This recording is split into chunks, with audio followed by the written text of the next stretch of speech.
बोलो सत्य गुरु महाराज की जय। निरांत महाराज की जय। सतगुरु भीमराम महाराज की जय। पधारेला हरि गुरु संतनी जय। या नानो નથી આ મોટો નથી, ઘાટ નથી એનું કોઈ માપ નથી। આ સસરાસરમાં ભરપૂર છે રે, ભક્તો કરો વિચાર કોણ છે। એને જાણે તો પોતે સ્વયં બ્રહ્મ છે। આ સતગુરુ શરણે શીશ નમાવો અને આ ફૂટાળી પીગળી જાઓ। શિરને સાટે મન મેલો તો આ સતગુરુ બતાવે સાઈ।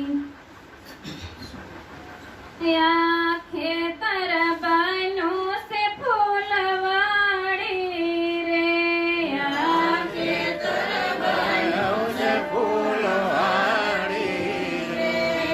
नामाड़ी बना से सतगुरु रे, या खेतर बनो से फूलवाड़ी रे। खेतर बनो से फूलवाड़ी रे। नामाड़ी बना से सतगुरु रे, या खेतर बनो से फूलवाड़ी रे। नामाड़ी बना से सतगुरु रे, खेतर बनो से फूलवाड़ी रे। गुरुए धीरज ना हकाविया रे, गुरुए धीरज ना हकाविया रे। अंधश्रद्धा ना टेकरा खिलाविया रे, या खेतर बनो से फूलवाड़ी रे। सदाना खेतर चढ़ाविया रे, खेतर बनो से फूलवाड़ी रे। આ ખેતર બન્યું છે ફૂલવાડી। તો કે ખેતર સંતો મહાપુરુષોએ કોને કીધું? તો કે આ ધરતી ઉપર ખેતર છે એની વાત કરી નથી, એ તો ભૌતિક છે। આમાં તો સંતોની સભામાં તો આધ્યાત્મિકતાની જ વાત હોય। તો સંતોએ આ ખેતર કોને કીધું? તો કે આ પાંચ તત્વનો પિંડ છે ને, આ દેહ છે ને, એને કોઈએ ખેતર કીધું છે, કોઈએ બંગલો કીધો છે, કોઈએ મોરલો કીધો છે, કોઈએ મંદિર કીધું છે। તો આમાં બધાયની જુદી જુદી વ્યાખ્યા કરેલી છે। તો આ ખેતર છે ને, એને સતગુરુ મહારાજ આ ખેતરના માળી સતગુરુ બને। કારણ કે આપણે ઓલું ભૌતિકનું ખેતર હોય ને, તો એમાં ખેડૂત કે માળી કોઈ જોઈ નકર તો પડ્યું પડ્યું એમાં ઝાડા ને ઝાખરા ને ટેકરા ને બધુંય જામી જાય, રાફડા જામે છે। એમ આ ખેતરમાં એવું બધુંય જામે છે। તો કે કયા ટેકરા ને ઝાખરા જામે છે? તો કે અંધશ્રદ્ધાના ઝાખરા જામે છે, ટેકરા થાય છે। એને સોખું કરવાનું છે, પણ ઈ સોખું કોઈ ડોક્ટર વકીલ કે કોઈ એવો કરી શકે નહીં। ઈ તો કોઈ આવા સંતો મહાપુરુષો આવા સતગુરુ હોય ને ઈ જ કરી શકે, બીજા કોઈ કરી શકે નહીં। એટલે સતગુરુને માળીની ઉપમા આપી છે। માળી હોય ને ઈ બગીચાને ચોખ્ખો રાખે અને એમાં તો જ ફૂલ ખીલે, નકર તો ખડ ખાઈ જાય। આમાં આપણામાં પરમાત્મા છે એ આપણને ખબર નહોતી, પણ આપણે ગુરુ શરણે ગયા ને એટલે આપણને સતગુરુએ ઓળખાણ કરાવી। અને એમાં કારણ કે હતો તો ખરો, પણ આડા આવરણ આવી ગયા હતા, કામ, ક્રોધ, લોભ, મોહ, મત્સર, ઈર્ષા, નિંદા એ બધાય, અને બહારના બધાય નાખેલા કે નાયક જાતના ને સુકન અપસુકનના ને વાર કવારના ને એવા બધાય આપણામાં આવરણ હતા, અંધશ્રદ્ધા હતી। એ આપણામાંથી બધી સતગુરુએ કાઢીને ખેતરને ચોખ્ખું કરી દીધું। કારણ કે ચોખ્ખું થાય ને તો જ એમાં કંઈક ઉગે, અને બધુંય નીકળી જાય ને તો એક મિયાનમાં બે તલવાર રહી શકે નહીં। કા જ્ઞાન હોય અને કા અજ્ઞાન હોય। જ્ઞાન અજ્ઞાન હોય ત્યાં સુધી જ્ઞાન કોઈ દી આવે નહીં, પણ અજ્ઞાન નીકળે એટલે જ્ઞાન એમાં ઉગાવો જ્ઞાનનો થાય છે। ગુરુ મહારાજ જ્ઞાન આપણને ક્યાં કેવું આપે છે? તો કે સતનામનું।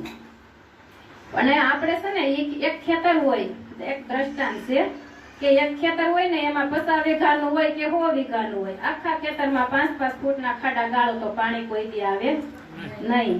પણ એક જ ઠેકાણે ઊંડા ઉતરીને ખાડો ગાળો, કૂવો છે કે દાર છે ગમે એ જઈ કરો, પણ એક ઠેકાણે ઊંડો એટલે ઉતરો ને એટલે પાણી આવે ને આવે. પાણી આવ્યા વગર રે નહીં. પછી આપણે ઘડીક થાય તો ગુરુ મહારાજે ઉપદેશ આપીને સમજાવ્યું તો ખરું કે તારા સિવાય બીજો કોઈ નથી, પણ તોય આપણે એને માનતા નથી. ઘડીક થાય તો અહીંયા જાય, ઘડીક થાય તો વૈષ્ણવ એમ કહે ને કે અમારામાં તો બહુ સારું, તો ન્યા દોડી. ઘડીક સ્વામિનારાયણ એમ કે અહીંયા સારું, તો પાછા ન્યા દોડી. ઘડીક થાય સ્વાધ્યાય વાળા કે અમારે સારું, તો ન્યા દોડીએ.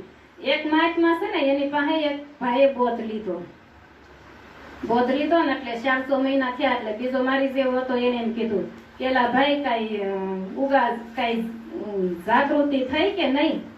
એટલે કે આમાં તો કઈ સમજાતું નથી, કે અહીંયા બહુ સારું છે, અહીંયા આવો ને તો સારું.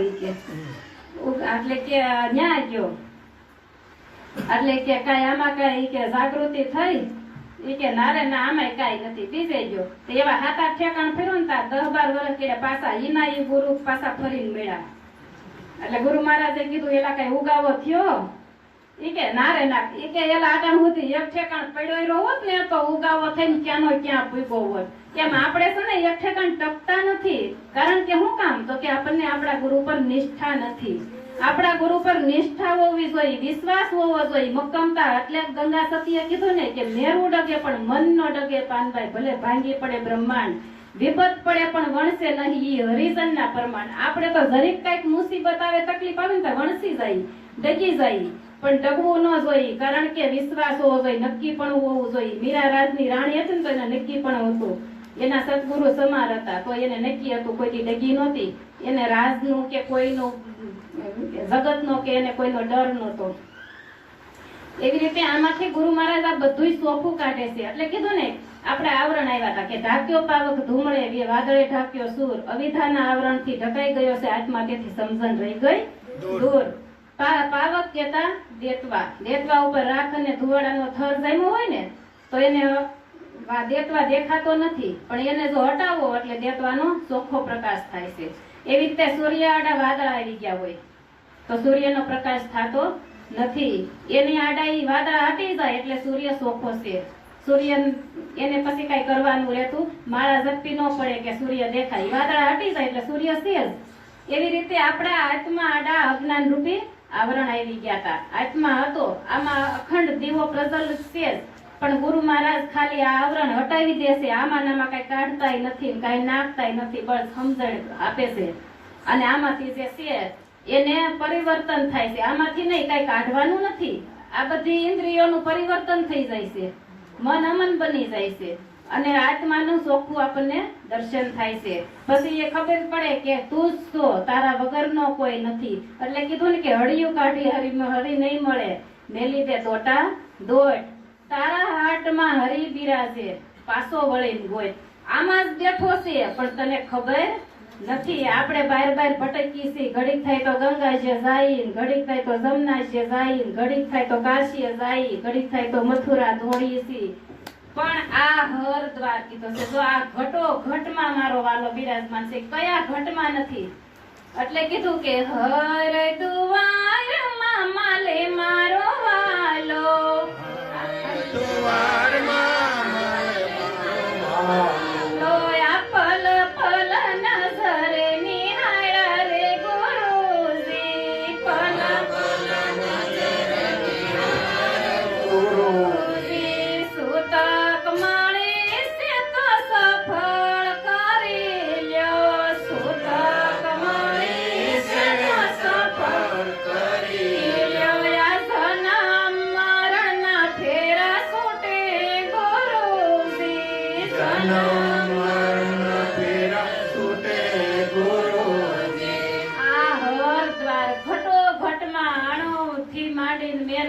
જડથી જડ કયો તોય ભલે, ચેતન કયો તોય ભલે, અણુ કયો તોય ભલે, ને મેરુ કયો તોય ભલે. જળમાંય છે ને થળમાંય છે, બધાયમાં પરમાત્મા કણ કણમાં બિરાજમાન છે. કૃષ્ણ ભગવાને કીધું ને કે હું અણુમાં છું, મારા વગરની કોઈની અણી મુકાય ને એટલી જગ્યાએ ખાલી નથી. તો આપણને એકમાં દેખાય, બીજામાં ન દેખાય. એમ કેમ? તો કે આપણી દ્રષ્ટિમાં ભેદ છે. સતગુરુ મહારાજ એ દ્રષ્ટિ આપણી સર્વ દ્રષ્ટિ છે ને, એનથી જોવો ને તો આપણને નાના મોટા, મૂસા નીસા, કાળા ધોળા, બધા એવા બધા નાના મોટા ઘાટ દેખાશે. પણ ગુરુ મહારાજ આપણને ઈ સર્વ દ્રષ્ટિથી નહીં, દિવ્ય ચક્ષુ, જે દિવ્ય ચક્ષુ કૃષ્ણ ભગવાને અર્જુનને આપી હતી ને, એ ગુરુ મહારાજ આપણને દિવ્ય ચક્ષુ આપે છે. અને એ દિવ્ય દ્રષ્ટિથી જોવો ને તો કણ કણમાં પરમાત્મા દેખાય, પછી આ ઘટો ઘટમાં દેખાય, પછી જળમાય છે, ચેતનમાય છે. પરમાત્મા વગરની કોઈ જગ્યા ખાલી નથી. પણ એ ઓળખવા આખી ગીતાજી ખોલશો ને તો એ ઓળખાય નહીં. તમને વાસો તો આપણને વાસેલું જ્ઞાન થાય, પણ પરમાત્મા કયા સ્વરૂપે છે ને એ ઓળખવા તો સંતો પાસે જવું પડે. એ જાગ્રત સંતો મહાપુરુષો છે ને, એટલે તો જાગતાના પ્રમાણ આપ્યા છે કે ગોરખ જાગતા નર સેવ તો તને મળે નિરંજન દેવ. ગોરખ તું જાગતા નર સેવ. આ જાગતા કોને કીધા? કે કોઈ એમ સમજે કે આપણે રાતે હોઈ હવાર થાય તો જાગી જાય, પણ એ નીંદર તો તનની છે. તન રાતે હોવે હવાર થાય તો જાગી જાય, એની વાત કરી નથી. જાગતા કોને કીધા? તો કે મનથી જે જાગ્યા છે, અંતરમાં ભીતરમાં પોતે જાગી ગયા છે ને, પોતાના સ્વરૂપનું જેને દર્શન કરી લીધું છે, એ તમને બીજાને ઓળખાય. કારણ કે જેને જોયો છે ને એ બીજાને બતાવી શકે. આ કુંવરજી મહારાજ નું ઘર મેં નહોતું જોયું, આજ મેં જોયું. હવે કોઈ પૂછે તો હું બતાવી શકું, કારણ કે મેં હવે જોઈ લીધું. પ્રત્યક્ષ જોયું હોય તો બતાવી શકો, પણ ન જોયો હોય એ બતાવી શકે નહીં. જે છૂટો છે ને એ તમને સોડાવી શકે. બાંધેલા ને કયો સોડ મથી જાવ તો સોડાવે નહીં. એટલે કીધું એક વાણીમાં કે જાગીને જોયું મેં મારા સ્વરૂપમાં, જાગીને જોયું મેં મારા સ્વરૂપમાં, નિજાનંદ મસ્તીમાં હું હરદમ રહું છું. નિજાનંદ મસ્તીમાં હરદમ રહું છું. અખંડ આનંદમાં હું અખંડ આનંદમાં હું રોજ રહું છું. અખંડ આનંદમાં હંમેશા રહું છું. અખંડ આનંદમાં હું હંમેશા રહું છું. અખંડ આનંદમાં હંમેશા રહું છું. નામ સ્મરણ હું ત્યારથી કરું છું. નારાયણ હું ત્યારથી કરું છું. અખંડ આનંદમાં હું ત્યારથી રહું છું. આનંદમાં હું ત્યારથી રહું છું. જાગીને જોયું મેં મારા સ્વરૂપમાં. કારણ કે બીજાનું જોવા જાવો ને તો કોઈથી મેળ પડશે નહીં. કારણ કે પોતાનું જ જોવાનું છે. પોતાનું જોવો ને તો જ તમને આપણને અનુભવ થાય, અને તો જ આપણને બધી પરમાત્માના દર્શન થાય. પણ આપણે તો બીજાનું જ જોવા રહ્યા છે, કોઈથી અંતરમાં જોતા જ નથી. ક્યાંક જાય ને તો એમ કે ફલાણો આમ બોલતો હતો, ઓલી આમ ગાતી હતી, ઓલો આમ કરતો હતો. પણ કોક દીક તું તારું અંતર તો ખોલ. અરે સાહામાં જોઈએ ને તો આપણો બહારનું દેખાય છે, પણ કયેક આપણા સંતના આપણી જે સ્વરૂપ નિજ સ્વરૂપ છે ને એ હરીસો છે. એમાં ક્યારેક આપણા સ્વરૂપમાં જોવો ને તો આપણને ખબર પડે કે આપણી અંદર કામ કેટલો છે, ક્રોધ કેટલો છે, લોભ કેટલો છે, કોકને નિંદા કરવાની ટેવ કેટલી છે, કોકની ઈર્ષ્યા કરવાની આપણામાં કેટલી ટેવ છે. એ પેલા ચોખ્ખું કરો તો બીજાનું દેખાતું બંધ થઈ જાય. તો બીજાનું કોઈનું કોઈ દી નહીં દેખાય. પોતાનામાંથી નીકળી જાય ને તો બીજાનું ન દેખાય. જેવી દ્રષ્ટિ હોય ને એવી સૃષ્ટિ દેખાય. આપણી જેવી દ્રષ્ટિ, આપણામાં ભેદ હોય ને એટલે બીજા કમળો હોય ને પીળું દેખાય. આપણામાં ભેદ છે તો સામેવાળામાં ભેદ દેખાય. પણ આપણામાં ભેદ નીકળી જાય ને, આપણું તમારું ચોખ્ખું કરી લ્યો, પછી તમને કોઈનામાં નહીં દેખાય. બધાય હારા જ લાગશે. એક દ્રષ્ટાંત છે. એક રાજાએ સભા ભરી હતી. પછી એક માણસને ઉભો કર્યો અને કીધું કે જા આખા નગરમાંથી એક દુરીજન ગોતીએ. તો કે દુરીજન કોઈ છે જ નહીં. એને બધા સજન હતો, બધા હારા જ લાગ્યા. પછી એક ભાઈ ઉભો કર્યો કે જા આખા નગરમાંથી સજનને ગોતીએ. તો એ દુરીજન પોતાની દ્રષ્ટિમાં ભેદ હતો, એને કોઈ સજન દેખાણા જ નહીં. એટલે કે આખા નગરમાં કોઈ સજન સેજ નહીં, બધાય દુરીજન છે. પણ જેવી દ્રષ્ટિ હોય ને એવી સૃષ્ટિ દેખાય. આ સંતોની દ્રષ્ટિ નિર્મળ બની ગઈ છે. એને બધાય હારા જ દેખાય. એને કોઈનામાં ભેદ હોય નહીં. બધાય એની દ્રષ્ટિમાં બધાય હરખા છે. નાનું મોટું કાંઈ નથી. બધાય એક જ સમાન છે. કારણ કે પરમાત્મા એક જ છે, બીજો નથી. બે હોય તો બીજો દેખાય ને, જુદો ભાસ થાય ને. જાઓ અહીંયા તું ન તું છો. એટલે એક વાણીમાં કીધું છે ને કે જ્યાં દેખું ન્યા તું નો તું. એસો ખેલ રશો મેરે દાતા, જ્યાં દેખું ન્યા તું નો તું. કીડીમાં તું નાનો લાગે ને હાથીમાં વળી મોટો તું. માવત થઈને માથે બેઠો હાંકવા વાળોય તું નો તું. જ્યાં જોયા સોરમાંય તું છો ને પકડવા વાળામાંય તું છો. માગવા વાળામાંય તું છો ને દેવા વાળામાંય મારા વાલા તું જ છો. આ સા બનાવવા વાળામાં ઈ હતો ને પીવા વાળામાં ઈ છે. બધાયમાં એક જ છે, જુદો છે નહીં. પણ તોય આપણને જુદો છે ને એની ભ્રાંતિ કેમ થાય છે કે આપણી દ્રષ્ટિમાં ભેદ છે. અને આપણે ગુરુ મહારાજના શરણે ગયા, પણ ગુરુ મહારાજે સમજાવ્યું ઈ ખરું, પણ આપણને સમજણમાં આવ્યું નથી. એટલે એક કીધું ને કે અમૃત પાયું પણ પીધું નહીં. કાં તો પીવાની જુક્તિ નો જાણી, કાં તો પીવામાં આવ્યું પાણી. સંતોભાઈ જૂના ધર્મ લ્યો જાણી. આ જૂનો ધર્મ છે. જૂનો એટલે કેવો કે કઈ નવો કે આજકાલનો પેદા થયેલો નથી. આ તો આદિ અનાદિનું તત્વ આવતુંય નથી, જાતુંય નથી, જન્મતુંય નથી, મરતુંય નથી. અજર અમર અવિનાશી આત્મા છે. આ ઉત્પન્ન થાય અને પ્રલય થાય ને, એનો પાછું ઉત્પન્ન થાય ને એનો પાછો પ્રલય થાય છે. પણ આનું ઉત્પત્તિ કે પ્રલય નથી. આ તો અજર અમર છે. અને આ નામથી જે તૈયાર છે ને સંતો મહાપુરુષો, જે આગળના ઋષિ મુનિઓ કેટલા યુગ સુધી જપ ને તપ કરતા, પણ ઈ બધા આમથી જ તૈયાર છે, નામથી જ. કારણ કે નામનો જ મહિમા છે. જે તૈયાર ઈ નામથી જ તૈયાર છે. એક દ્રષ્ટાંત છે કે રામાયણ નું છે. રામ હતા ને ઈ સેતુબંધ બાંધવો હતો એને. એટલે હનુમાનજીની સેના, બધી વાનર સેના હતી ને એ સેતુબંધ બાંધવા પથ્થર ઉપર રામનું નામ લખી ફેંકતા હતા. એટલે પથ્થર તરે અને પાળો બંધાતો જાય સેતુબંધ. એટલે રામને એમ થયું કે નાની નાની ખિસકોલી હોત નાખે તોય તરે. એટલે રામ કે આ બધાય મહેનત કરે છે તો લાઈને હુંય નાખું. તો બેઠા બેઠા એને પાણાને ઘા કર્યો તો ડૂબી ગયો. એટલે કે હનુમાનજીને પૂછ્યું કે આમ કેમ? એ કે તમે બધાય નાખો છો તો તરી જાય છે, પણ મેં પાણાને ઘા કર્યો તો ડૂબી કેમ ગયો? એટલે કે ઈ રામથી નથી તૈયાર, રામના નામથી તૈયાર છે. રામનો આ દેહ છે એનથી કોઈ નથી તૈયાર. અંદર પરમાત્મા બિરાજમાન હતો ને એનથી, રામના નામથી તૈયાર છે. પણ ઈ પાણા તો એક દ્રષ્ટાંત રૂપી છે. પણ પાણા કી કીધે છે તો કે આપણે ઘણી વાર કહીએ ને કોકને સમજાવતા હોય ન સમજે. આપણે એમ કે આ માળા હાળો કાળમીન પાણા જેવો છે, ગળતોય નથી. આ મન છે ને એ કઠણ પાણા જેવું છે, એને ગાળવાનું છે. અને ઈ આ સંતો મહાપુરુષો ગાળી શકે, બીજા કોઈની દુનિયામાં તાકાત નથી કે આ મનને ગાળી શકે. મનને અમન બનાવી કે કોઈની તાકાત નથી.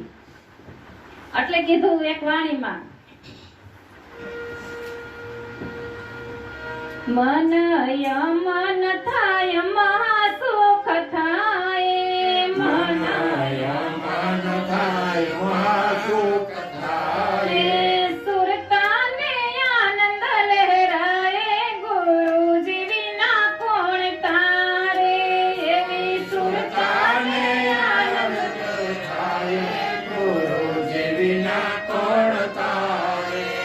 મન અમન થાય ને તો મહાસુખ થાય. પણ જો મનમાં આપણે ઓલું બધું ભરીને તોય કચરો શરણે તો ગયા, બોધય લઈ લીધો, પણ પાછું ઘેરે જાવ તો ઈ તો કાઈ વળે નહીં. નુકરા એને નથી કીધા કે જે નથી હિંસા એ તો બિચારા અબૂધ છે, એને ખબર નથી. પણ નુકરા કોને કીધા તો કે ગુરુ મહારાજના શરણે જ્ઞાન પછી વસનમાં નથી રહેતા ને ઈ નુકરા છે, એને નુકરા કીધા છે. અને આપણને 84 આપણને ખબર નહોતી ને ગુરુ આ સત્યની, તાહુદી આપણને એમ તો 84 લાખ યોનીમાં ભટકણ છે. સમજાણું પછી કે 84 લાખ 84 યોની છે નહીં. એટલે પછી કીધું, એટલે ઈ બધાયને તો કે છે ગુરુ કે ને કે ખંજા પછી નો આલે ને પછી ડબલ 84 છે. તો કે એને કારણ કે ગયા પછી બાર પાછા ભટકે છે, એને ડબલ 84 છે. તો ઈ જોવામાં દોરામાં ધાગામાં ચારે કોઈ ભેમાં રાખે છે. પણ જો જોવા વાળા તમારું ભવિષ્ય ને તમારું બધું જોઈ દેતા હોય તો એનું સારું કરીને ન બેહી જાય. તમારે હાથ એને સૂથવા પડે કોઈ દી? એને ક્યાંય રાત ને દાડો ને ક્યાંય તમારી વાટ જોઈ જોઈને બેહવું પડે? એક દ્રષ્ટાંત છે. એક ગામમાં એક મહાત્મા આવ્યા, એટલે એક ભાઈ મારી જેવો હોય, એને એમ થયું કે લાઈને જોવરાવી, થોડું ઘણું કાંઈક સારું ઘરમાં થઈ જાય, છોકરાને હગાયું થઈ જાય, ખેતરવાડીયું સારું થઈ જાય, તે જોવરાવા ગયા. એટલે કે મહાત્મા કે તમારે પાણીયા રેઠે 5 ફૂટ ખાડો ઊંડો ગાળજો કે એને હેઠે 5 ફૂટ ઊંડી માયા છે. એટલે ભાઈ તો હરખમાં નરખમાં આવ્યો ઘેરે, પણ બેન સત્સંગી હતા. એટલે બેન કે અટાણે ખાડો ખોદાય નહીં, હવારે કાંઈક ખારું મુરત જોઈને ખોદશું, પણ અટાણે મહાત્માને આપણે ઘેર જમવા તેડાવો. એટલે મહાત્માને તેડાવ્યા ઘેરે જમવા. બેને ઝૂકતી રહીશી. બેને સુરમું બનાવ્યું, પછી થાળીમાં પેલા ઘી નાખ્યું, પછી ઉપર નાખ્યું સુરમું. એટલે મહાત્મા કે બેન આવી તો બેટા હોરી. એટલે બેન આવી એટલે કે તું આમાં ઘી નાખતા ભૂલી ગઈ છું. બેન કે મહાત્મા તમને 5 ફૂટ ઊંડી માયા દેખાય છે, તો શક્તિ સુરમાં એટલે ઘી નથી દેખાતું? દેખાવું જોઈએ ને. તો એને સુરમાં એટલે ઘી નથી જોતા, જો દેખાતું તો તમારું ભવિષ્ય કેમ જોઈ શકે એટલી આપણને ખબર નથી. કારણ કે કોઈનું ભવિષ્ય જોઈ શકે ને એવો કોઈ દુનિયામાં પેદા નથી થયો, કોઈ જોઈ નથી શકે એમ. એટલે કીધું કે એવા ધતિંગ માંથી બહાર નીકળો ને કોઈ આવા સંત મહાપુરુષ નું શરણ સેવી લો ને, અને ઈ પાછા એક પકડીને બેસજો તો અંદર ઊંડા ઉતરશો ને તો ઉગાવો થાહે, અને તો આ જ્ઞાન પ્રાપ્ત થાહે. નકર તો આખી જિંદગી જમણા થાયકા ફરી ફરી, પણ તું નો થાયકો મરી મરી, જન્મવું ને મરવું આખી જિંદગી હાલ્યા જ રાખશે. પણ જો આ ફેરામાંથી મુક્ત થવું હોય ને જન્મ મરણ માંથી, તો આ જ્ઞાન જાણી લો, તમારા નિજ સ્વરૂપને જાણી લે હે. એ અજર અમર અવિનાશી છે, એ આવવા જવા વાળું નથી. એટલે તમારો ફેરો મટી જાય, ખબર પડી જાય કે આપણે તો આવતાય નથી ને જાતાય નથી. જાય છે ને આવે છે કોણ? તો કે આ દેહ મરતો નથી હો. આપણને એમ થતું હોય કે આ દેહ મરે છે, દેહ નથી મરતો. કારણ કે આ 5 તત્વનો પિંડ છે ને, એ પાસે 5 તત્વ પોતપોતામાં મળી જાય છે. બીજું કાંઈ આમાંથી જાતું જ નથી અને આવતું નથી, પોતપોતાનું કામ પોતે કરે છે. જય ગુરુ મહારાજ. એટલું બોલી મારી વાણી વિરામ આપું. સત ગુરુ મહારાજની જય.